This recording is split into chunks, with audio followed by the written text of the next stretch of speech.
Hey, what's up, YouTube? Okay, I just want to show you guys something kind of interesting, or interesting to me.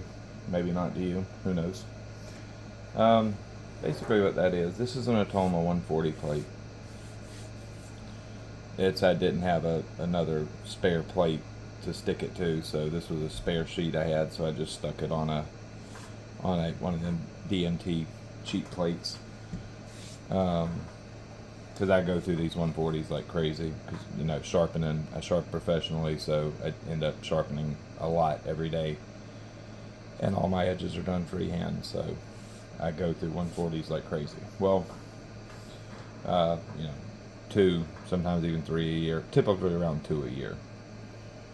Um, these are my money makers. But what I'm going to show you is that you can create an absolutely razor sharp edge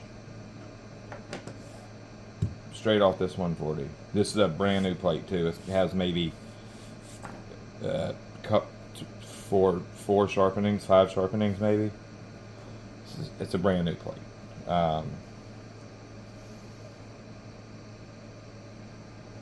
So what we're going to do, we're going to show you that sharp is created on your coarse plates. Sharp is created on plate 1, no matter what that is.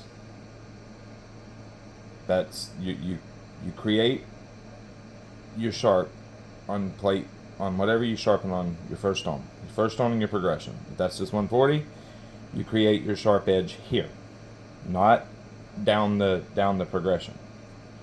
And this is a very, very, very, very aggressive stone.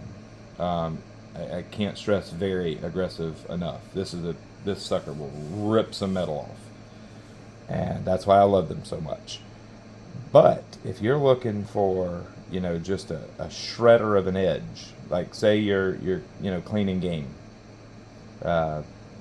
whitetail, pigs, whatever, elk, bear, you want a very, very aggressive edge. If you're cutting fibrous type things, if you're cutting rope, anything that you want the serration, the micro serrations to really grab in and just rip through. You want that huge bite. Now, the thing is, I don't, all my knives are sharp, and I'm not going to just sit and waste good steel to do these type of edges. The principle remains. I'm going to show you, and we're going to go under the microscope. We're going to just slap a 140 straight off this stone. We're going to get this screaming sharp, but ridiculous bite. I actually just started, and I'm like, nope, might as well film it. So, this knife is sharp right now. Like, yes, I got it sharp. The edge isn't perfect because I stopped halfway through, but this knife is absolutely sharp.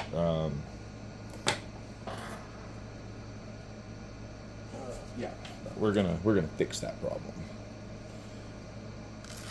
It's aggressive, but it's like there's a lot of bite, and I didn't even start to deburr or anything. But as you can see, that edge is sharp. Tons of bite. I can feel some burr on there, but it's really, really, really aggressive. So let's do it. We're gonna kill this edge.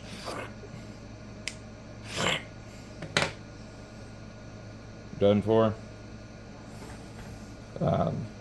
Actually, let's kill it a little more.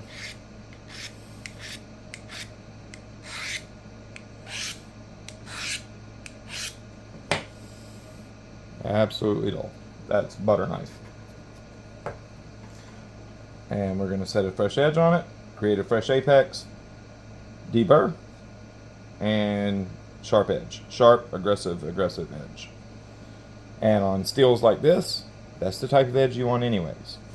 You need those micro serrations to really do the heavy lifting. Since you don't have carbide volume, you don't have any hard carbides to do that.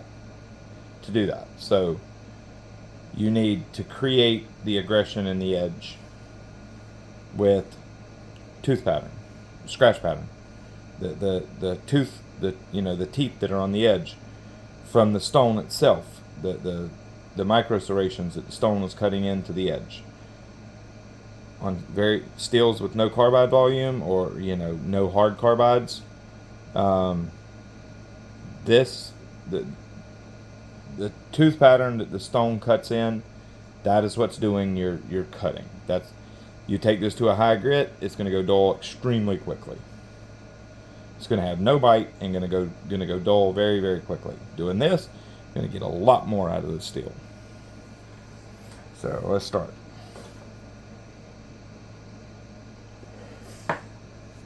Fresh Atoma 140.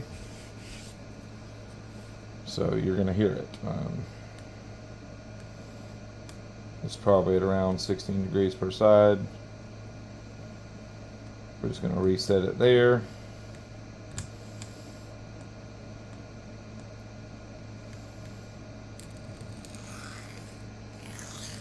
God, that steel is just that. It is crazy how hard that diamond bites into that soft steel. Anybody that's trying to say these knives have hard steel is a joke. This shit is soft.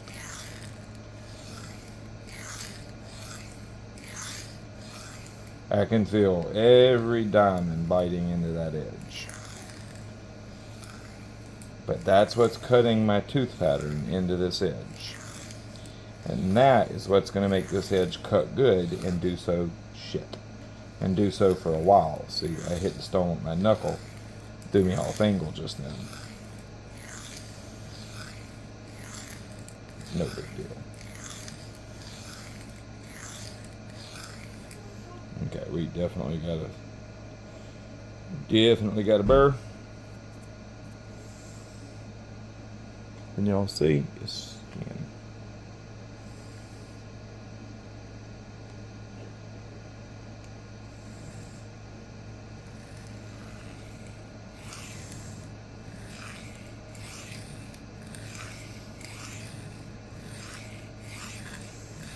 It really is wild how hard those diamonds bite into that steel.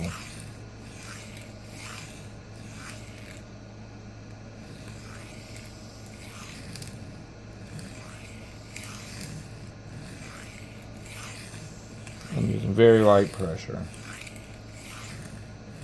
If I was to even press it all into this, the diamond would just dig into it.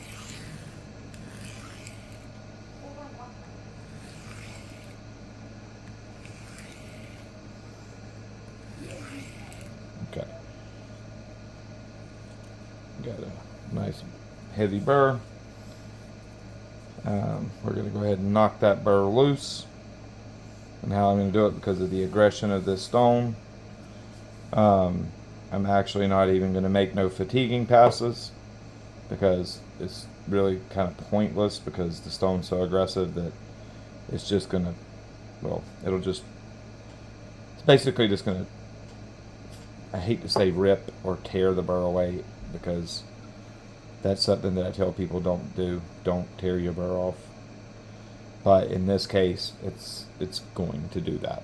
As I make a few passes to refine that burr and weaken it, that heavy, that super aggressive, especially because of how the diamonds are placed on these atomas, is just going to tear the burr right off anyways. Secret is, to keep that apex crisp, make sure you use extremely light pressure as you're tearing that burr loose. We're going to go at exact sharpening angle. Be very, very careful to be at exactly my sharpening angle.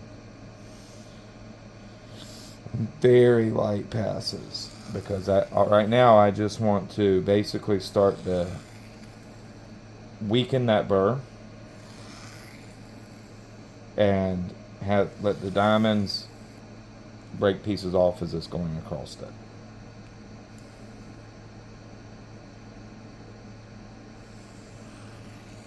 I'm basically using half the weight of the knife as pressure, if less than that even.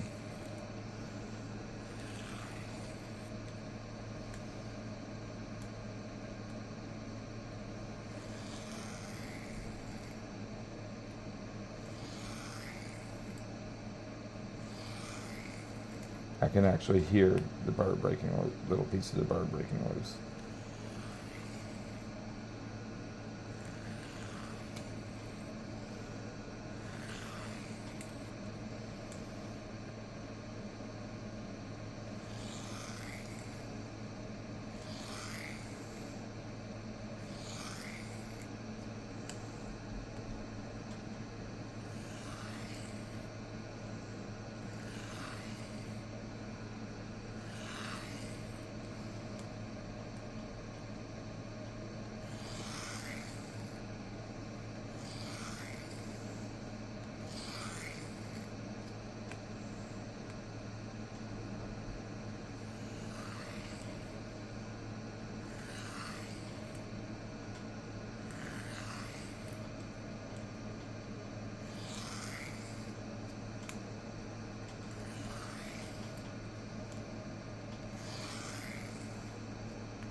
You're going to have to make a little bit more with these super coarse stones. You're going to have to make more deburring passes for sure.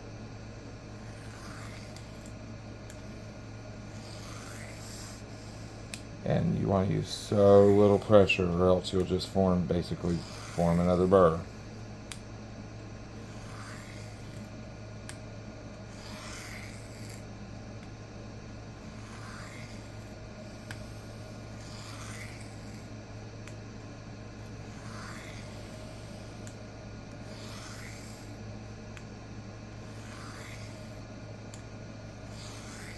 And now I'm going to start getting lighter and lighter until it's just literally just ever so lightly touching that stone.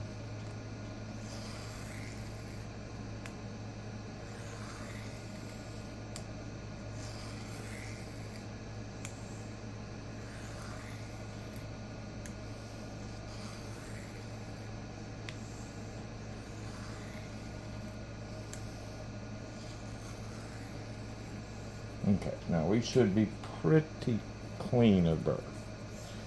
I might have to make a few stropping passes on a let's go to the Microscopic.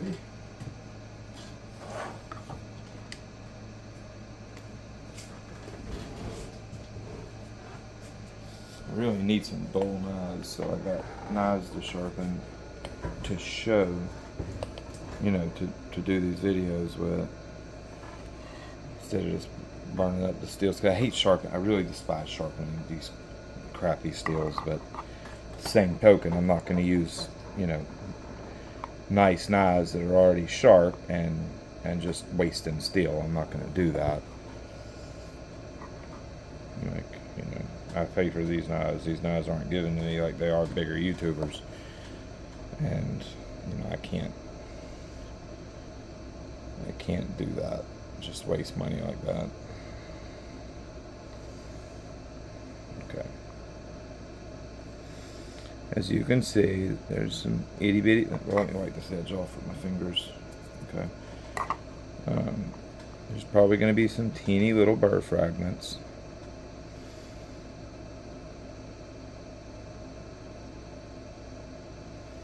As you can see, for the most part, it's clear.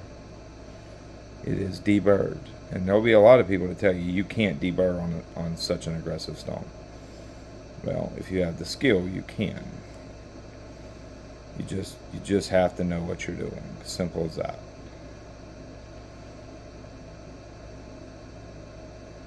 Ooh, look at that crisp tip.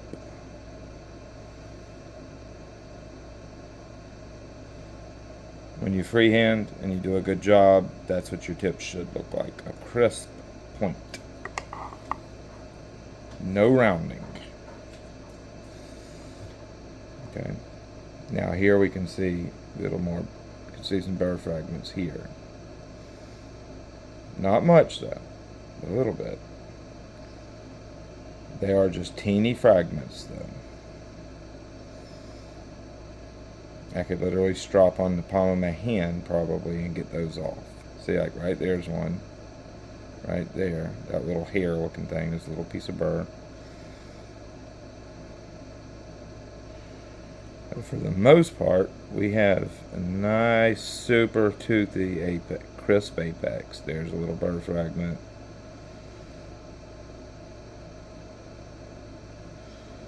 Yeah, for the most part, we have a perfectly clean, crisp apex. And look at that, perfect point. Now, if you're doing a good job sharpening and you're holding your angle, and you're not sweeping your wrist, and you're raising the right amount following the curvature of the knife, that is what your point should look like. If you're doing that, you're doing a good job. That means you're following the curvature of the blade. You're following the curvature of the blade, and you are raising your arm, raising your elbow, raising your shoulder, leaning your body. However you're doing it, that you're doing it with the curvature of the blade and not too much or too little. If you have a super crisp tip like that, that means you followed it perfectly, and that's what you're after. That's what you want. Okay, now this is straight off the stone. Ooh, that's aggressive. But that's sharp. You're not going to push cut with it. It's just too aggressive for that. But that's very, very sharp. Like, this is the kind of edge that you do not want to bump your flesh with. This edge, like, you know, higher polish edges will slip a little bit before they cut. This right here grabs and it will cut if you move at all. Like, it's instantly bites. And those teeth are very, very sticky and sharp. And they're very small. They're very fine. So when they grab your skin, they bite into it. And if you slide at all, you're cut. Like, I can feel that cutting. That's, as soon as I start to move, I feel it tearing, like cutting my flesh. You know, it's slicing into that first layer of skin. Now, oh, excuse me. No compound. We are going to go slightly above sharpening angle because there's no abrasive on here. And I mean slightly above, not much, just a little bit. And we're going to make, and if you notice, I'm going heel to tip. If there was abrasive on here, then I would follow my scratch pattern. But since there's no abrasive, I'm not concerned with that.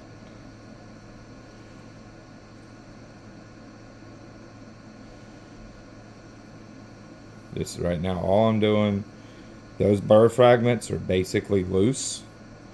They're just on there, but they're not really holding on. So, just this leather is just going to pull most of them little fragments right off.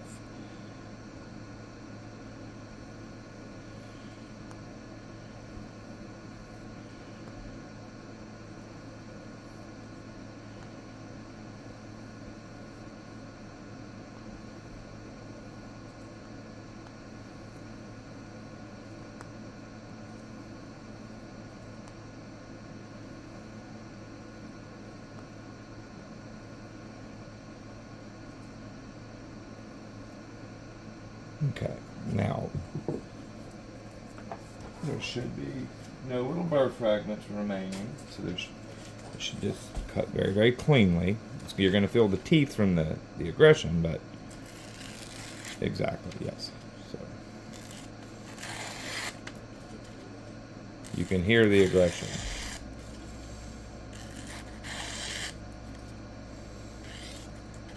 Think of this as like a miniature Like super fine serrations. That's what this is. Like a super fine serrated knife. Now, if I want to make it, if I want to bring that keenness up a little bit, and reduce my bite a little bit, then I'll go to a strop with some diamond abrasive on it. If I just want raw aggression, leave it how it is. Now I don't mind giving up a little bit of this bite because there's a shit ton of it. And so giving up a little bit to make the knife a little more keen, that's not going to hurt anything. So we're going to exactly at sharpening angle. We're going to start at the tip, very light pass, maybe 3 per side, and then one alternating, and call it.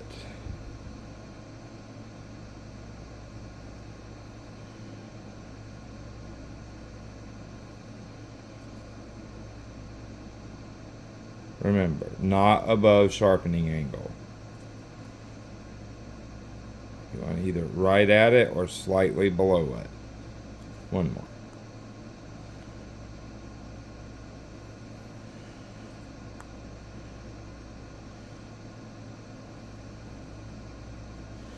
You can actually see little fragments. Like these little particles that you see sparkling, that's diamond. But you can see, like right here, that's a little fragment of steel, which is burr. That's a little fragment of steel right there. I don't know if you can see that on camera. There's a little fragment of steel. There's a little fragment of steel. That's just little itty bitty pieces of burr. I mean, literally micro burr. But the cleaner you get that apex, the better this edge is going to perform. So, now that's going to lower my aggression just slightly and bring up my stickiness. Paper folder on this one.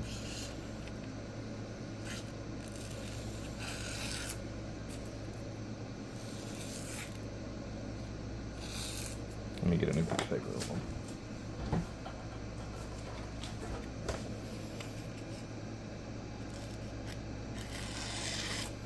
Yeah, see, that brought up my keenness a little bit, but my bite is still crazy.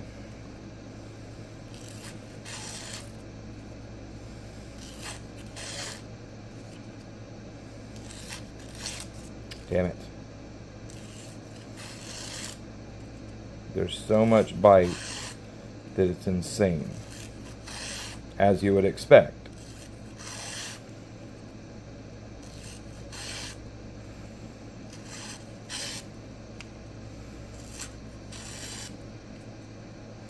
I mean, it's a 140 grit, atoma. It's gonna be insane.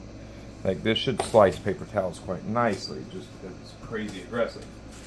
Yeah, I got one more. It's kind of funky, but I'll make it work.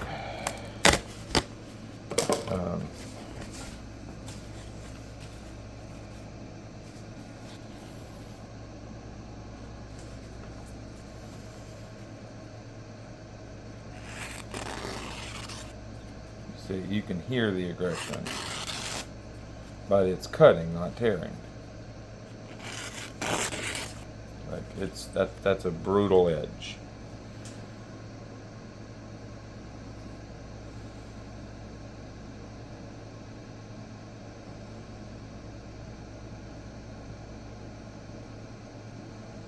Perfect.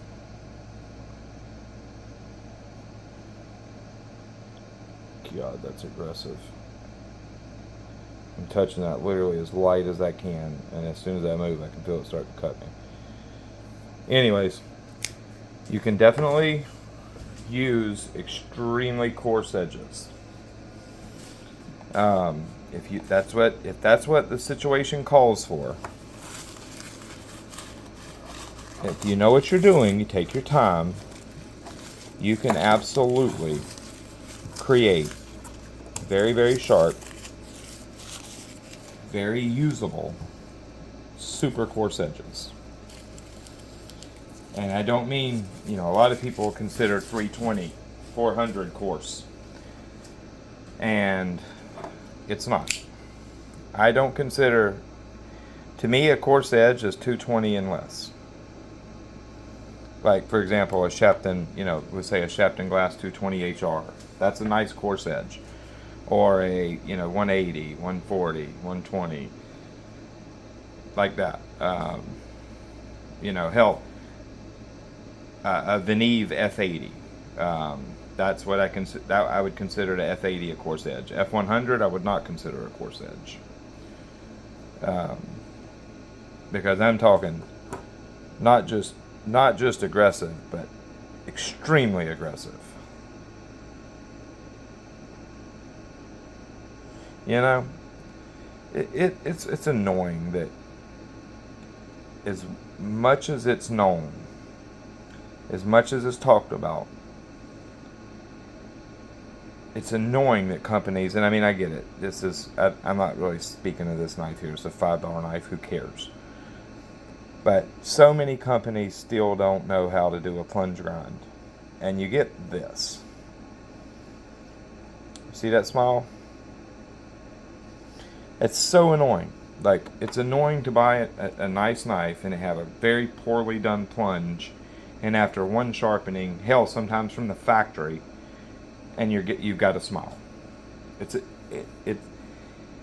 factory should know better. If somebody designs a knife and the plunge hasn't been done correctly by the designer, the manufacturer needs to correct that themselves. Let the designer know this is not going to work because this plunge is going to cause this, and we need to make these knives for use and to be sharpened. And when the plunge is done poorly, it's a pain in the ass to deal with. It makes the knife ugly very quickly, and it's aggravating. From 5 years ago to now, there's no excuse for any company doing a knife with a bad plunge. It's too well known. When I see knives that have bad plunges, to me, it tells me that knife wasn't ever meant to be sharpened. Like, whoever designed it not with the intention to be used. They designed it to be flipped, looked at, whatever. If they designed it to be used, the plunge would be done in a way that it would be sharpenable without being a detriment to the knife. Like I said, on this, it's a $5 knife. It doesn't matter.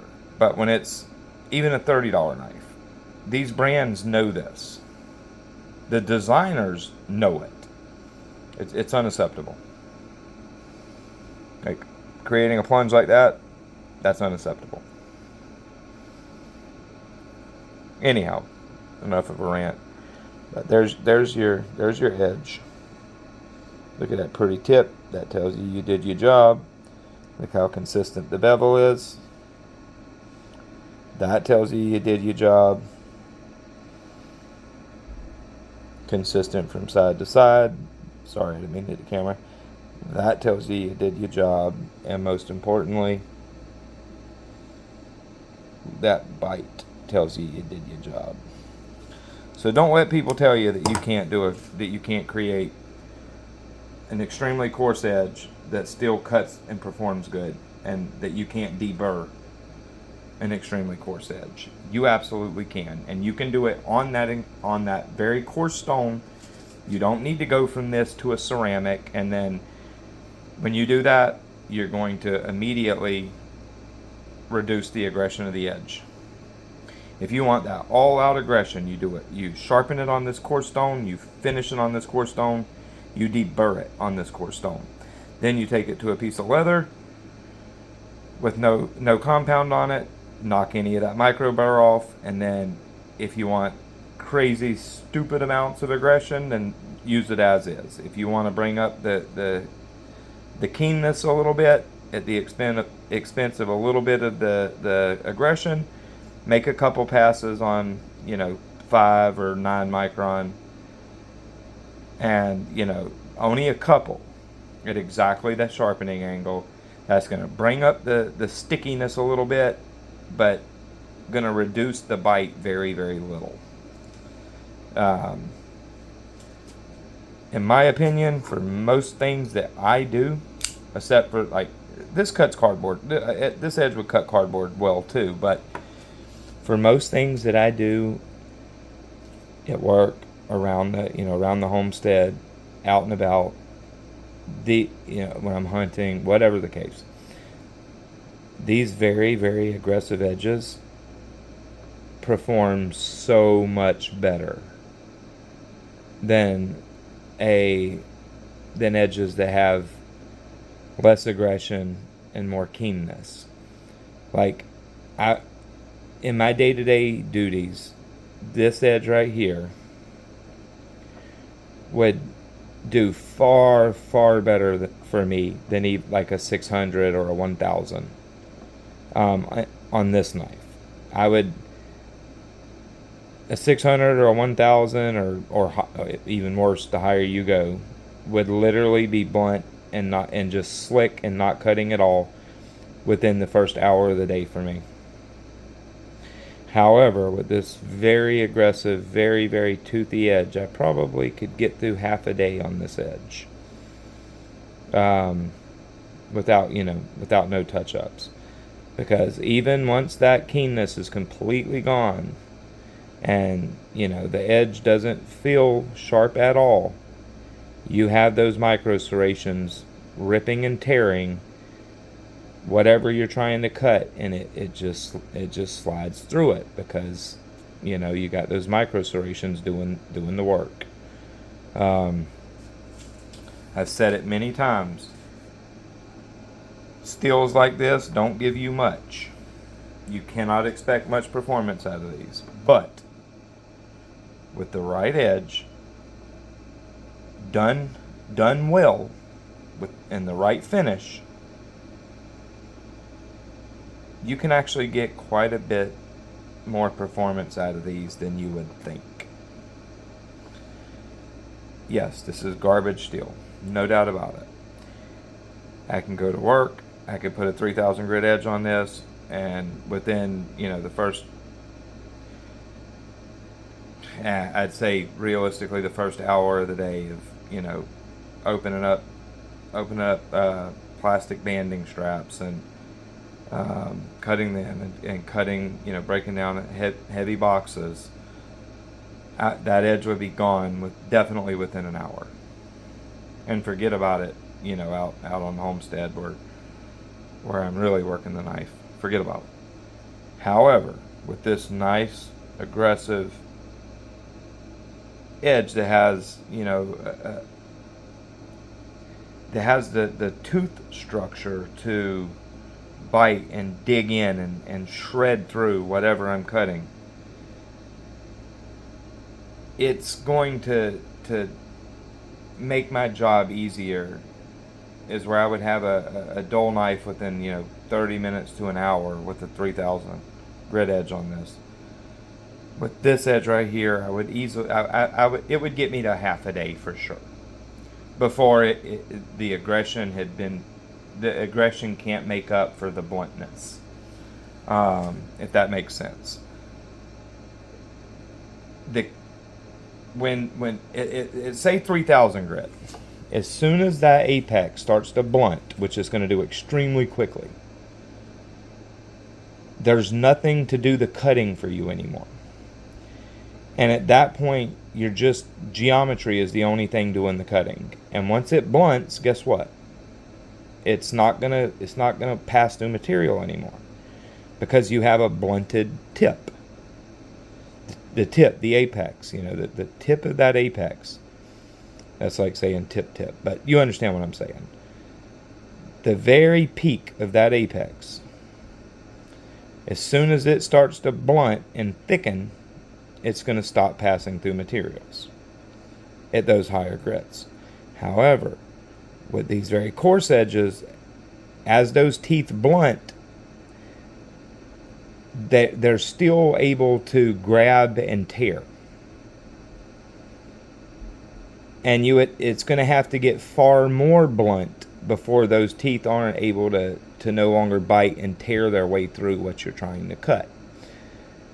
Sure, it's not going to pass through cardboard as easily as it would at 3000 grit for the first cut. But within a couple boxes of being broke down, it will easily have called up and be passing through that material easier than that higher grit edge. And it will continue to do it for far, far, far longer.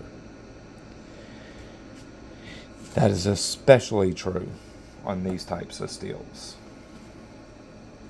Now, on something like 15V, something that's got a huge dose of hard carbide, well, it's not as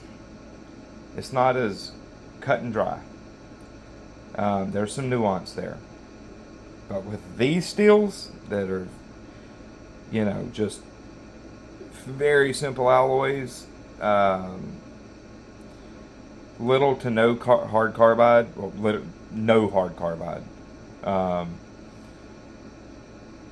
You have nothing to maintain that aggression once that edge begins to blunt. If you don't have micro serrations to do the cutting, that edge is done. I hope that maybe that'll explain it better. It's very much, like I said, with higher end steels, depending on what that steel likes, there's nuance there. But with steels like this, 3CR, 5CR, 7CR, 9CR, 8CR, 10CR, etc., etc., etc. It's not nearly as nuanced, and it's almost always the case that an edge like this is going to outcut by a significant amount as far as perceived usable edge retention a higher grit edge. Would I say this is gonna get you at the peak of performance out of this steel? No. More than likely, if I took and went up to a 220, I would probably get a little higher perceived edge retention than I would off this 140. Because there's still a very aggressive tooth structure, but those teeth are fine, have finer cutting edges on. Basically, the cutting edges on the teeth will be a little finer, yet the teeth are still very aggressive. It would probably, you may get an extra 5, you would get maybe a measurable difference. Say 5, if you were doing cardboard, 5 to 10%. So I would say a 220, like a 220 HR sharpening glass, or a 200 grit diamond plate, 220, something like that. Still very aggressive, but slightly less. Would probably give you 5 to 10% longer edge retention in a test on a fixed cutting media. However, in day-to-day use, you're not cutting a fixed media. You probably wouldn't be able to notice that 5 to 10%. That's why I would just go with the coarser edge that I know is going to shred and really, really just dig in and cut. Don't be scared. I know if you read around and listen to people, you're going to think that you can't finish an edge like this. This edge can't be sharp. It's got to be higher grit than that. Like that's just stupid to make an edge that low grit. Okay. That's wrong. Don't be scared to sharpen, to set your bevel and finish your edge on an extremely coarse stone if you want an extremely aggressive edge on that knife. Deburring takes some time and patience, and you may have to spend a little time to learn how to do it on those extremely coarse stones, but stick with it. It won't take you long. You'll figure it out, and before long you'll be you'll be making edges that are crazy aggressive, crazy toothy, and they just blast through whatever you try to cut. Alright guys,